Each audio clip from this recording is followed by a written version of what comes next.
guys! Someone recently asked me, what does self-love mean to me? And how do I incorporate that in my coaching framework? And how do I even define self-love for others? It's a great question because self-love is something that you can't define. In my own words, I'd say self-love is something that you feel towards your own self. Because self-love can mean a lot of different things for a lot of different people in a lot of different ways.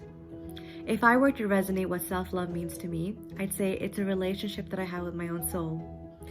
Just like any relationships I have in my life, so a relationship with my husband, a relationship with my son, a relationship with my friends and family, this relationship I have with my soul is like this child within me that I am nurturing, that I'm trying to grow. So it's like a seed that I planted in my life from the day that I've known myself, and I'm trying to grow it by really accepting who I am for everything I've become and appreciating myself for everything I've done wrong or my imperfections or things that I find so negative about me.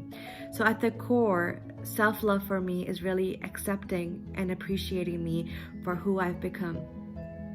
In coaching, again, self-love can mean a lot of different things, but what I try to help others realize is that, you are who you are because of what you've chosen to be, and because of where you want to be, and because of where you are in life.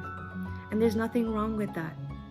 So it's really important to accept that this is the reality of you at this point, and show some love to yourself. Show some cheerleading to yourself and say, hooray, I've worked really hard to be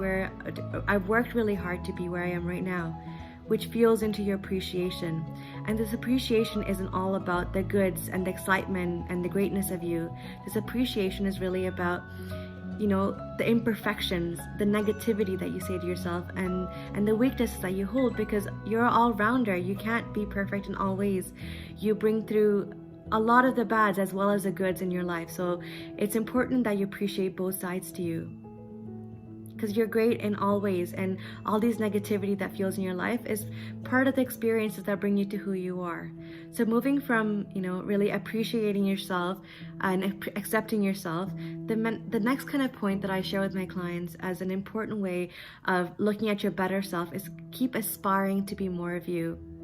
This aspiration is really important because you are who you are, but that doesn't mean you can't be more of your greatness. You can't be someone that unlocks that mystery that's within you and your spark. So aspire to be more of what you could be, that better self to you. And last but not least, authenticate your difference. You are a puzzle piece in this world, and you are different from every single person in this world. And there is a reason why you're different. So don't be afraid to shine that. So I guess in a nutshell, I'd say it's important for me and the people around me that I wish upon to have more self-love in their life by going through this journey of accepting who you are, appreciating who you are, aspiring to be more who you are, be more of who you are, and authenticating your difference. So I'd love to leave this message of self-love as, take a moment to really resonate with what self-love means to you. Don't try to define it, because there's no rigid way of defining self-love.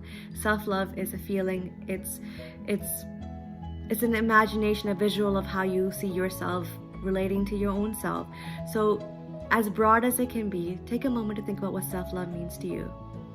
And then one final thought is, how much do you love yourself at the moment? If I were to ask you to rate yourself from 0 to 10, 0 being not so much, I don't love myself, to 10 being, oh, I love myself beyond anything in this world, where would you put that scale of 0 to 10? And why?